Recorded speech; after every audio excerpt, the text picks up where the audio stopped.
தமிழ் மக்களுக்கு வணக்கம். இந்த வீடியோ பாருங்க.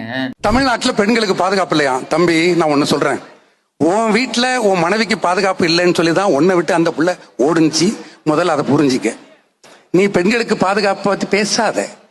நீ உன்னுடைய அந்த பொண்ணு அதோட ஃப்ரெண்டியோட கல்யாணத்துக்கு கோவாவுக்கு நீ தனி விமானத்துல போன. இதெல்லாம் பர்சனல் லைஃப் சொல்றேன், வேற வழியில சொல்ல வேண்டி இருக்குது. ஏன்னா அந்த பையன் இதை உருட்டு போயிருக்கான். முக்கியமானது, துணைக்கு நீ கூட்டிட்டு போன ஒரு ஆளு அவன் சங்கி. நீ சங்கீர் தான் தெரியும் தம்பி. கொண்டைய மறைக்காம விட்டுட்டிய குமாரு. இது யார் தெரியுதா?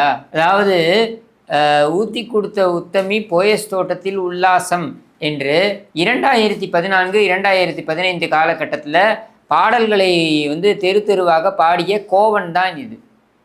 இந்த கோவன் இன்றைக்கு என்ன பேசி கொண்டிருக்கிறார்ன்றதை பாருங்க. இவர் எதற்காக இறக்கி விடப்பட்டிருக்கிறார்ன்றதை பாருங்க. இதில் பார்த்தீங்கன்னா இவர் வெக்கங்கட்டமாக கம்யூனிஸ்ட்னு வேற சொல்லிக்கிறார். கம்யூனிஸ்ட் மேடைகளில் பேசக்கூடிய பேச்சுக்களா இவை?